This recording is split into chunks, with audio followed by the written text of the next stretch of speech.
Muito bem, Espaço em Debate. Todo sábado a gente busca aí algumas das principais, ou alguma informação que houve no transcorrer da semana, né?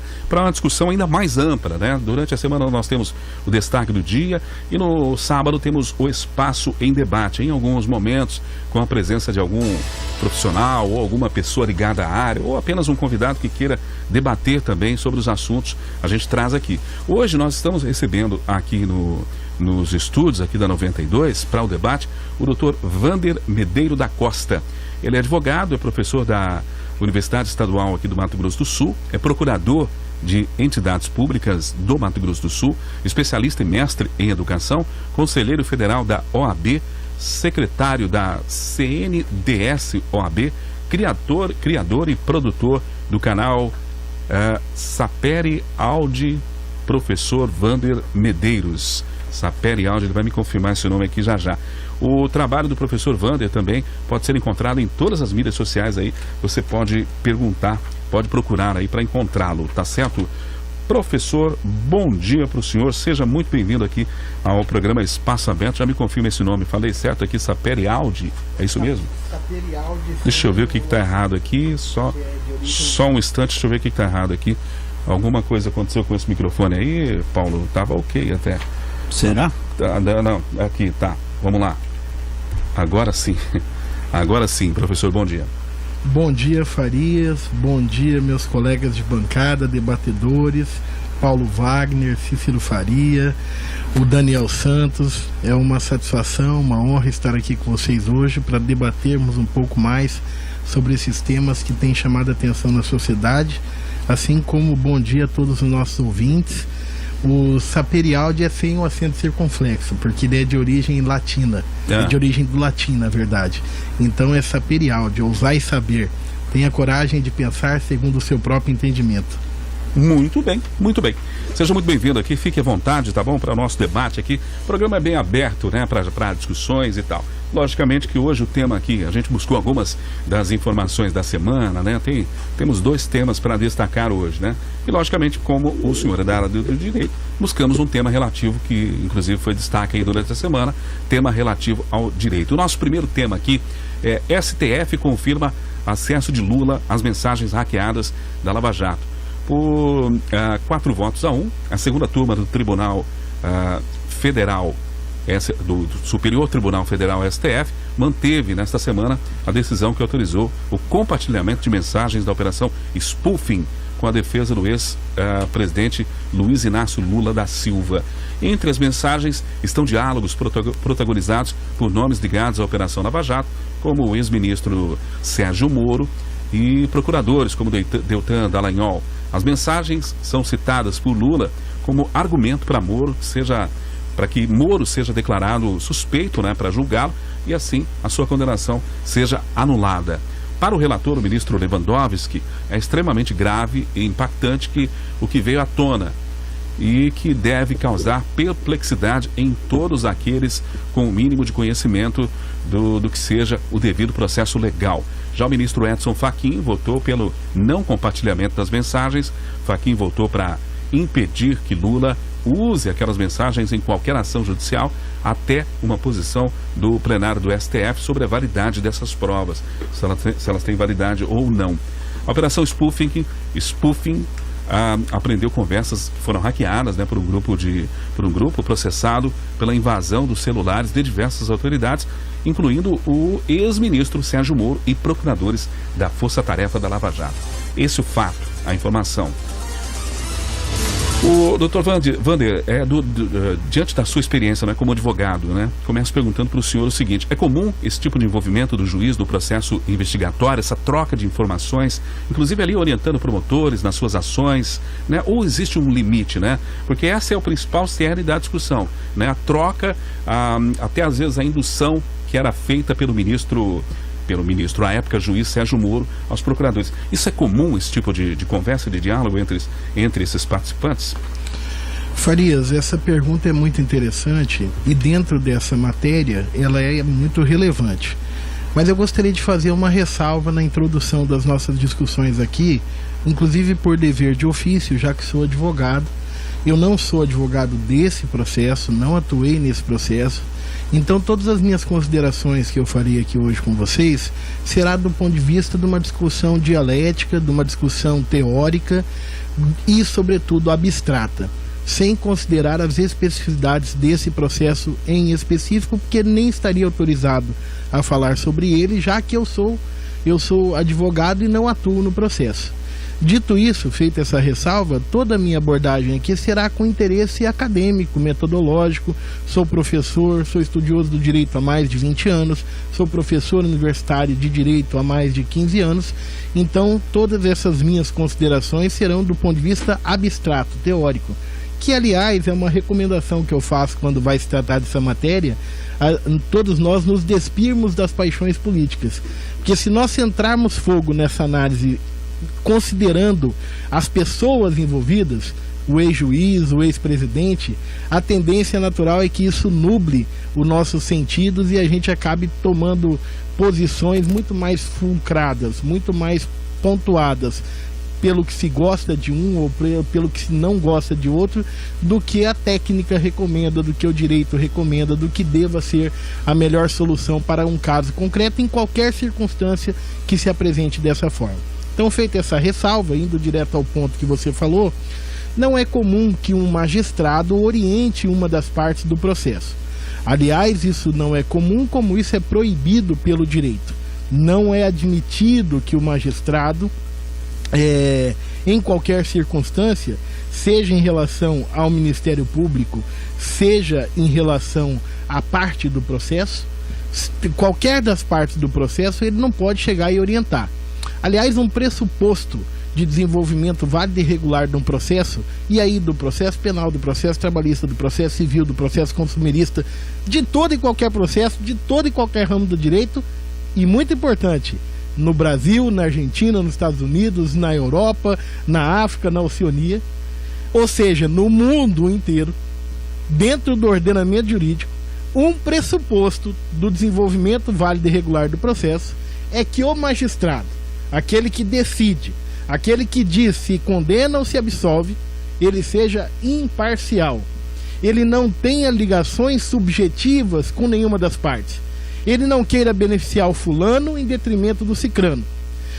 Para isso, para a hipótese em que o magistrado exceda esse dever que ele deve ter de imparcialidade, de não orientar nenhuma das partes do processo, é que existem instrumentos jurídicos que vão de encontro para coibir, para proibir que coisas desse gênero aconteçam.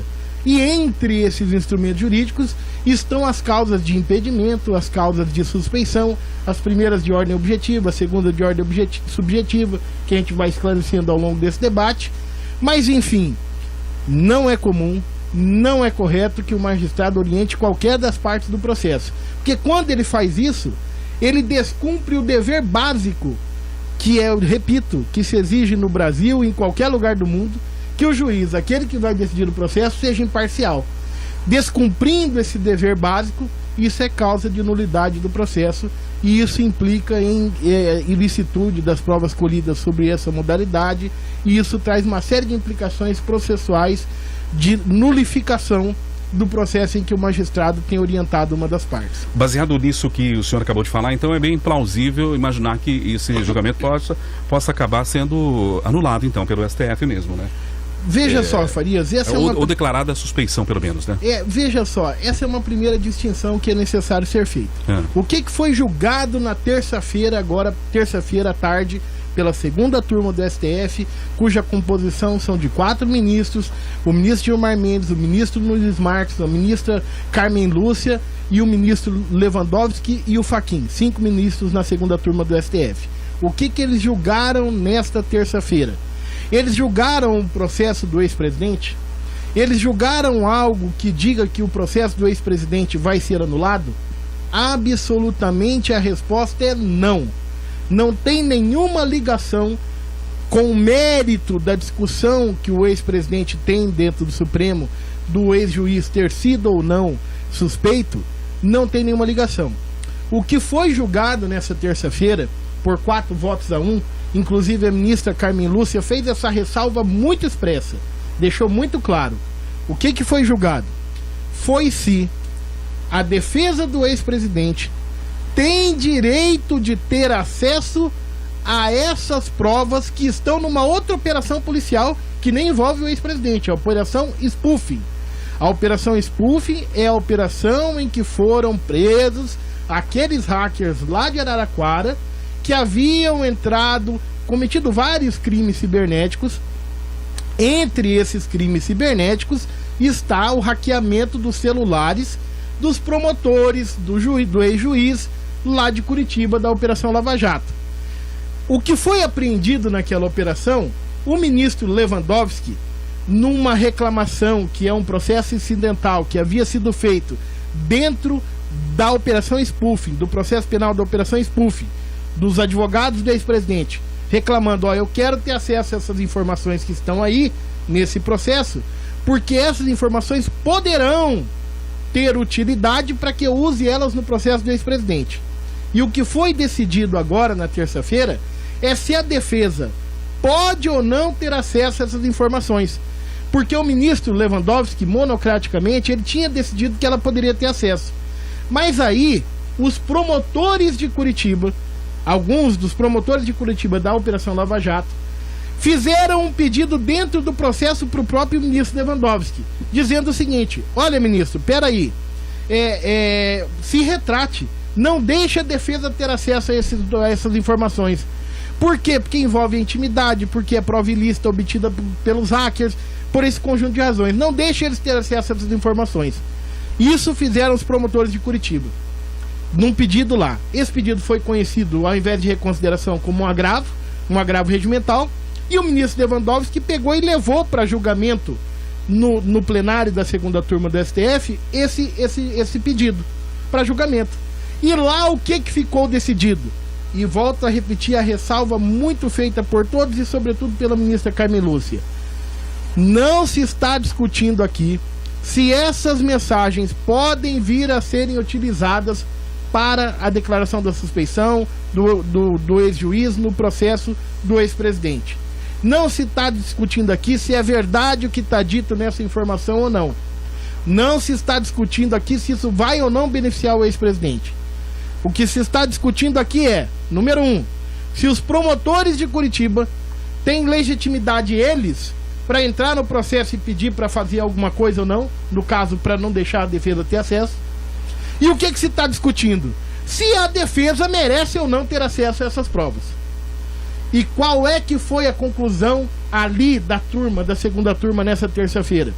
A decisão me pareceu, inclusive, de muita lógica, no sentido de que, em primeiro lugar, os promotores que não têm nenhuma relação com a Operação Spoofing, os promotores que não têm nem legitimidade para atuar no Supremo Tribunal Federal, porque quem atua na estrutura hierárquica administrativa da Procuradoria Jurídica da República, quem atua no Supremo é o Procurador-Geral da República. O que se decidiu é que os promotores não tinham legitimidade, trocando em miúdos, não poderiam nem ter ido lá no processo fazer esse pedido, não tinham legitimidade. E aí a conclusão, não menos óbvia do que isso, é dizer o seguinte: se a polícia tem acesso às mensagens, se o Ministério Público tem acesso às mensagens, se os juízes, os ministros, têm acesso às mensagens, por que razão os advogados que defendem o interesse de um cliente é que não têm acesso? Entendi.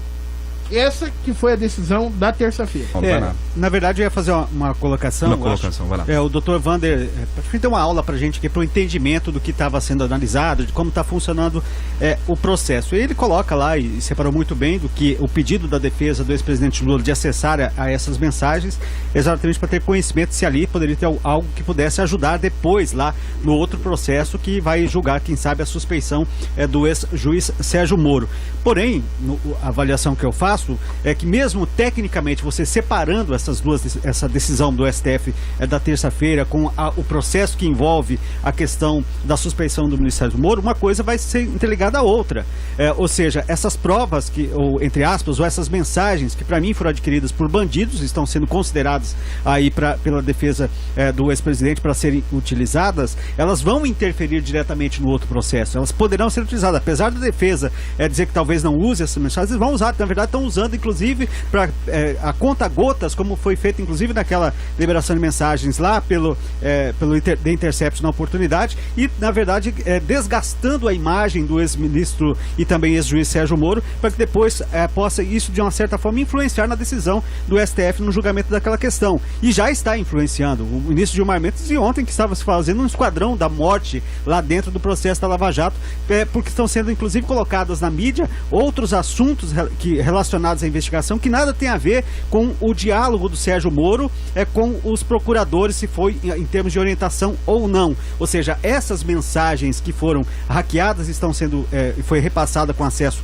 à defesa, elas já estão sendo utilizadas para influenciar lá no processo final. Ou seja, neste momento, ministros do STF, na minha opinião, também se colocam, inclusive, na suspeição. Como é que um Gilmar Mendes vai julgar o caso quando chegar para ser julgado, se ele já está manifestando o seu entendimento, dizendo que lá está sendo formado um esquadrão da morte dentro daquele processo, de mensagens que, inclusive, sequer foram periciadas ainda, e ele já está dando isso tudo como verdade. Então, ou seja, a mesma suspeição que se coloca num possível de Sérgio Moro lá no julgamento daquelas ações dentro da Operação Lava Jato, no meu entendimento, pode se estender também ao STF. Por que não? Se o ministro que vai participar, que ainda vai julgar o caso, já está dando a sua opinião e já está mostrando qual será a sua decisão com relação a este assunto. Então, por isso, a utilização dessas mensagens e a divulgação, principalmente delas, feitas pela defesa, porque elas só vão para a imprensa quando alguém leva esses fatos e informações. Até agora a gente não tinha, mesmo quando o doutor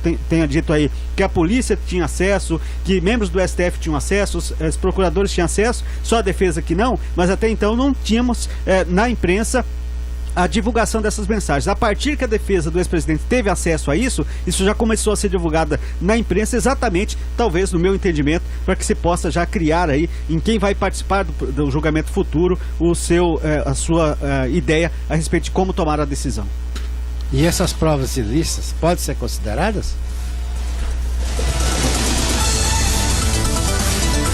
Eu vou fazer um registro de protesto aqui. Me pediram para ser breve a resposta e me mandaram aqui um conjunto de coisas. Mas, Paulo, sua consideração é excelente e a do Faria fecha com chave de ouro. Vamos lá, vou tentar respondê-los com a maior brevidade possível. Me perdoem se eu me alongar. Mas vamos lá, começando pelo final. Paulo, você sabe por quê que já se dá como verdade o conteúdo dessas provas? O que me parece, e aqui é um juízo de valor lógico, jurídico, em cima dos fatos públicos que nós estamos vendo. Sabe por quê? Porque existe uma diferença entre a certeza, o imperativo categórico e o circunstancial alternativo. Sabe por que já se dá como verdade indiciariamente o conteúdo dessas mensagens tem sido divulgadas?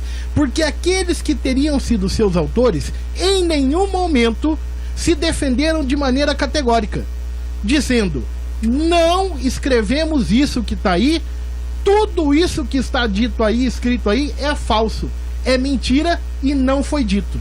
Mas pode ter sido tirado de contexto, não está sendo na sua integralidade, ou seja, está sendo divulgado apenas trechos, né? Então se compõe essa informação. Por isso que é importante ter acesso a todas as mensagens, para que se possa debater, inclusive, o seu contexto.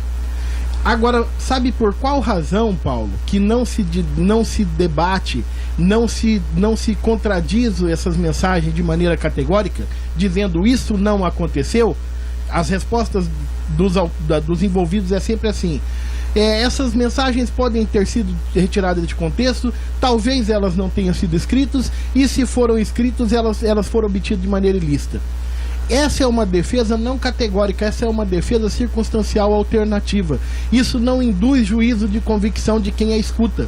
E é por isso que não só os ministros, mas todo e qualquer membro da sociedade, quando a escuta, vira e fala assim: uai, mas por que a pessoa tá deixando a coisa meio... Se é mentira, ou é mentira ou não é mentira, por que ela não fala decisivamente? E aí, do ponto da lógica processual, da técnica processual, dá para saber por quê. Porque se essas mensagens ainda estiverem salvas no celular de algum dos envolvidos, em algum do momento essa pessoa dá o celular para revelar o que está escrito ali, essa prova passa a ser lícita. E aí elas se convolam como verdades absolutas, e inclusive para serem utilizadas contra as pessoas que lá participaram. Então, o juízo de valor que você critica o ministro Gilmar, que ele aparenta já entender como verazes essas respostas, a gente precisa desmistificar. E a gente precisa desmistificar esse juízo de valor, esclarecendo que isso é comum da sociedade. Ou você chega para uma pessoa na sua casa e fala, seu filho, você chega pro seu filho assim, ô filho, foi você que comeu esse bolo que estava na geladeira? Aí o filho fala assim, eu não me lembro se eu comi esse bolo que estava na geladeira, e aqui em casa existem várias pessoas que poderiam ter comido esse bolo, e pode ser que qualquer uma das pessoas tenha comido esse bolo, e talvez se eu tiver comido esse bolo, ele não estava tão gostoso. E aí você se convence disso? Você se convence dessa afirmação? Portanto, me parece que esse juízo de valor da veracidade das mensagens, ela passa por uma lógica racional de qualquer pessoa, do mais ilustrado ministro da corte ao mais sensível e cidadão comum. Dito isso, vamos em frente. Por que se faz essa alusão? Mas olha, Vander, já que teve acesso às mensagens, muito provavelmente elas serão utilizadas no processo como para fins da declaração da suspeição. Aqui a gente tem que entender um pouco do processo penal, eu necessariamente preciso me alongar. É vigente no ordenamento jurídico brasileiro o princípio da teoria do que tange a prova, e aí vale para a prova no processo penal, mas se aplica com alguma dimensão nos outros ramos do processo. O princípio da teoria dos frutos da árvore envenenada. Isso está inclusive na Constituição Federal, no artigo 5º, inciso 56. Não se admitirá no processo provas ilícitas. E teoria do fruto da árvore envenenada, por quê? Porque não se admite a prova ilícita e nem o fruto dessa prova. Ou seja, a subprova ou a prova que veio como consequência da prova obtida ilicitamente.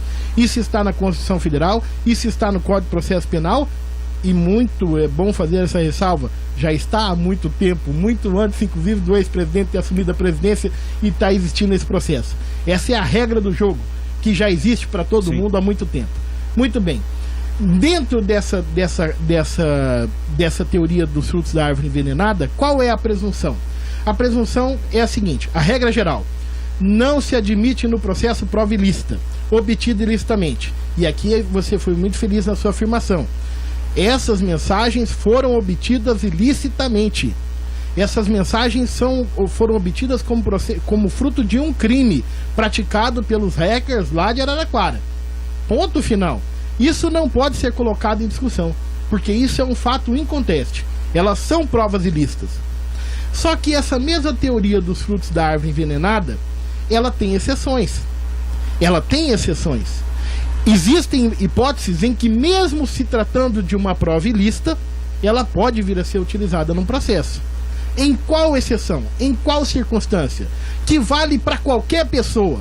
Que vale para qualquer pessoa que estiver sendo processado no processo penal no Brasil. Não é uma prerrogativa do ex-presidente. É de qualquer cidadão comum que estiver respondendo o processo. É o seguinte: a prova ilícita, e é assim que se estrutura a lógica do processo penal. A prova ilícita, ela não pode ser utilizada para condenar alguém, porque ela é ilícita. Então ela não pode ser utilizada para restringir o direito de alguém obtido ilicitamente. Todavia, porém, entretanto, se a gente admitir isso como uma realidade absoluta, vamos pensar na seguinte hipótese: uma mãe que tem o seu filho preso por ter sido condenado por ter matado uma pessoa. A mãe está com seu filho preso, condenado, transitado, julgado, cumprindo pena, presa 5 anos na cadeia. Aí ela descobre que quem matou, na verdade, foi o vizinho. E aí ela descobre que o vizinho tem dentro da casa dela uma filmagem dele matando a pessoa cujo filho dela está condenado e preso por aquilo. Pera lá. Ela descobre isso, ela vai lá, entra na casa, rouba aquela fita e leva para a polícia para poder provar que não é o filho dela que é o culpado. Essa prova foi obtida ilicitamente, com violação de domicílio, com o particular entrando na casa e roubando a fita. E aí?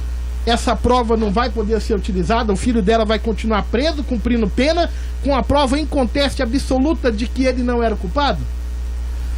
Pensando em situações como essa, já há muito, é preciso frisar isso, já há muito se estabeleceu no direito processual penal de que a prova ilícita, muito embora ela não possa ser utilizada para condenar ninguém dentro do processo, alternativamente, excepcionalmente, mesmo se tratando de uma prova ilícita, ela pode ser utilizada para absolver alguém, para beneficiar alguém acusado no processo.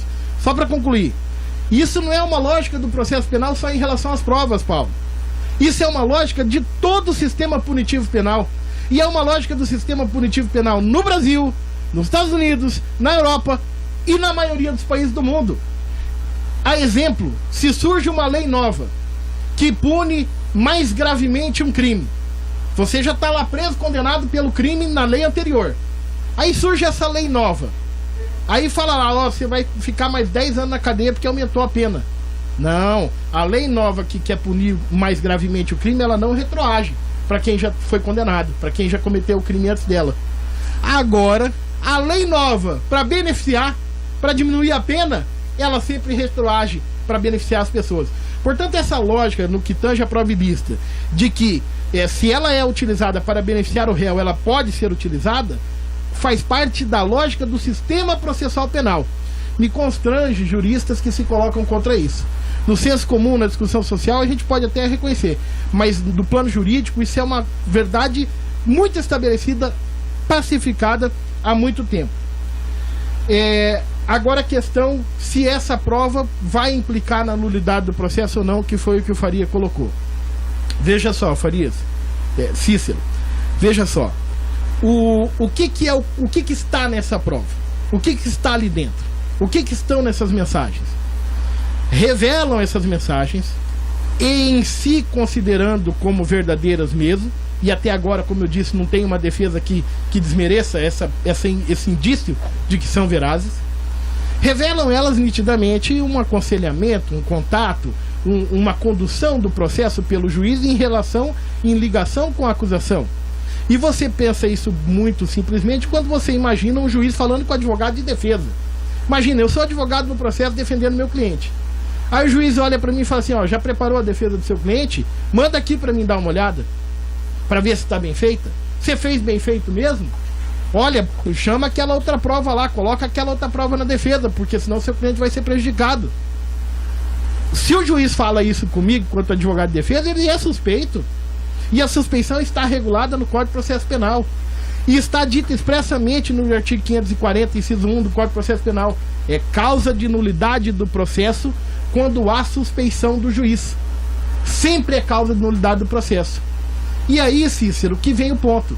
As mensagens, elas revelam a abastar essa relação entre o juiz e o promotor, subvertendo aquela lógica da imparcialidade, que deve ser a regra, que eu falei para vocês lá no começo. Então, por isso que se faz muito essa ligação.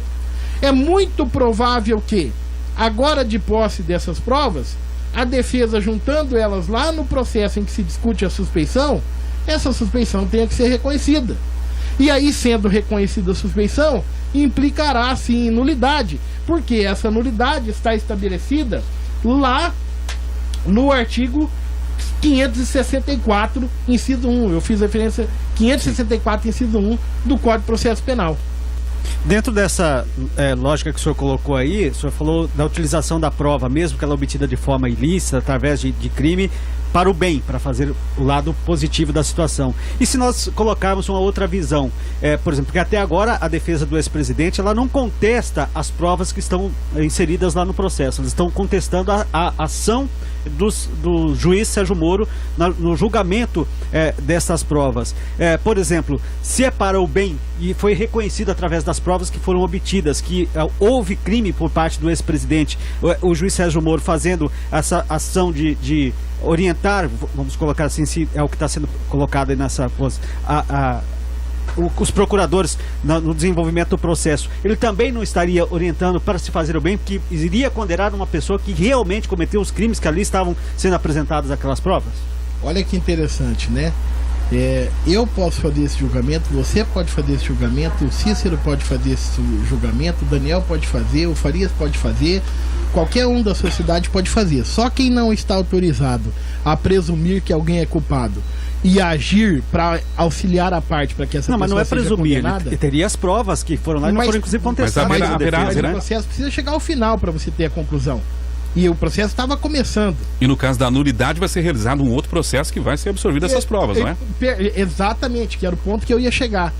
aquelas provas que estão no processo que dão indícios de uma condenação, indícios de uma culpabilidade, aquelas provas não são ilícitas.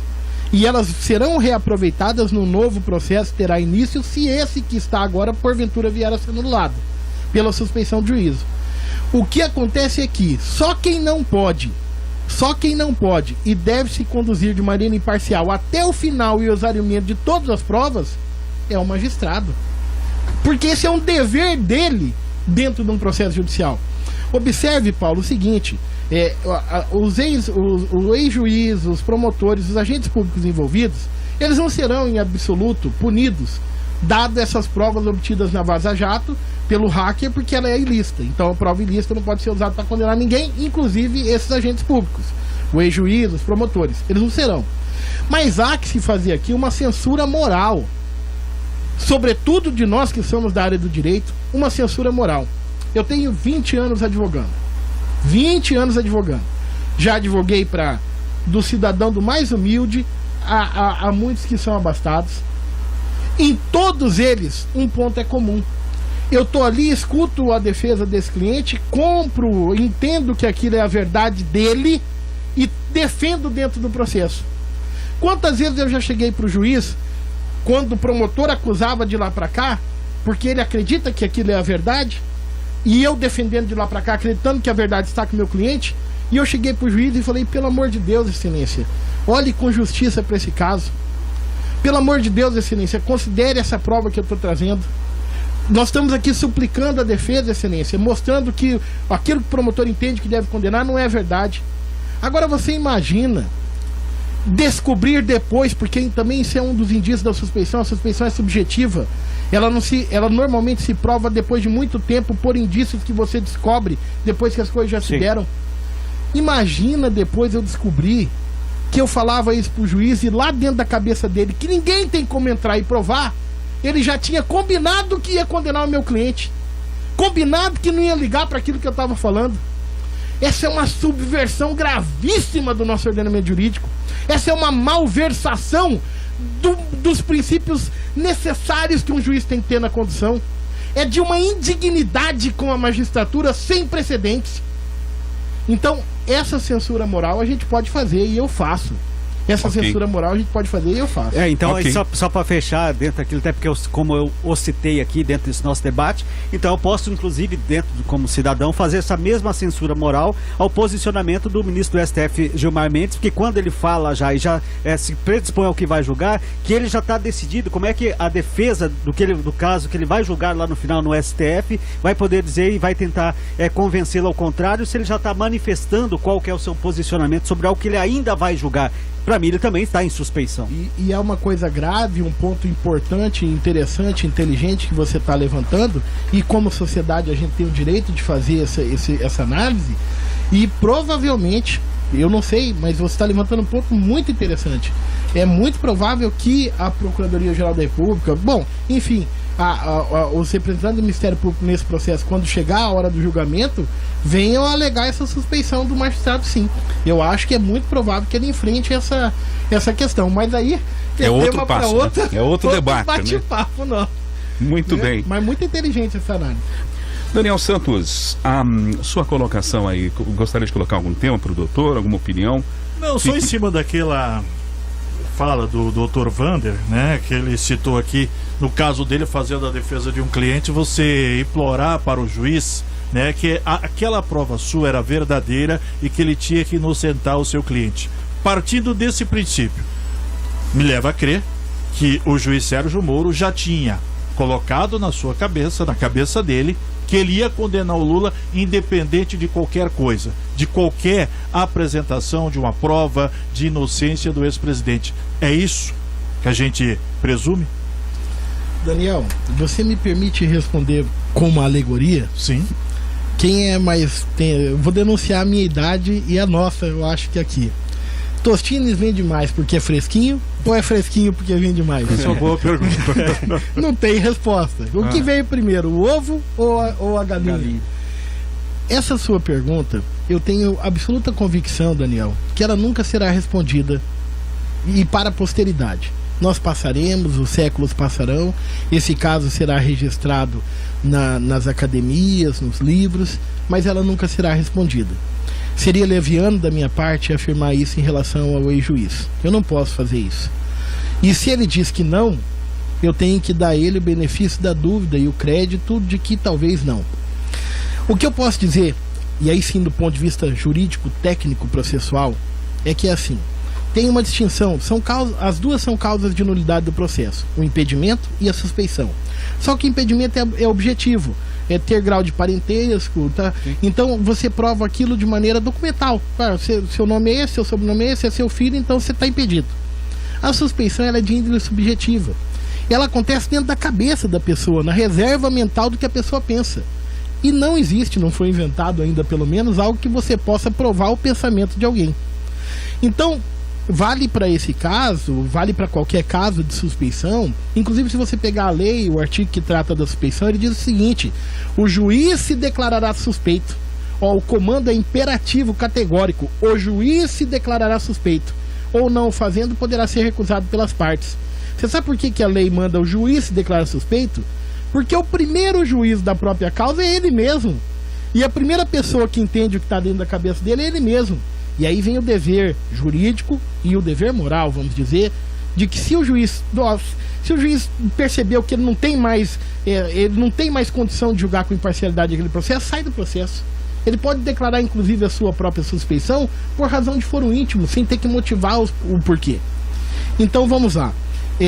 Então isso nunca terá resposta por causa disso, porque o juiz afirma que não, e a gente pode fazer o juiz que sim ou não. Agora, quando a suspeição não é feita de ofício pelo juiz, quando ele não se reconhece suspeito, e aí vale para todos os casos em que a suspeição é reconhecida dentro de um processo em que não é o próprio juiz que se reconhece, a prova é sempre indiciária, por indícios, e não por provas materiais absolutas, porque a suspeição muitas vezes está dentro da cabeça da pessoa. Qual é o indício? Olha, o cara não gosta do outro. Como que se provou que ele não gosta? Depois ele ficou falando mal dele para todo lugar. Então normalmente a suspeição ela é provada por provas indiciárias que se colhem a posteriori, depois que os fatos se deram. Eu posso imaginar que não é comum, me digam outros exemplos, de um juiz de primeira instância, que atuou num processo penal e que depois ganhou notoriedade nacional, se tornou uma celebridade nacional. Quantos juízes existem atuando na primeira instância de julgamento? Quantos deles são celebridades nacionais e reconhecidos e dão entrevista e vão para receber prêmio nos Estados Unidos? Quantos existem que eu posso citar como exemplo? E que depois esse mesmo juiz abandona a magistratura vitalício, inamovível, irredutível dos vencimentos, com um bom vencimento, abandona para se tornar ministro de governo, político, portanto, e que depois agora abandona para vir para a iniciativa privada, e que aí se cogita como candidato à presidência da República. Ele teria condição de disputar a presidência da República como se cogita se ele não tivesse atuado no processo?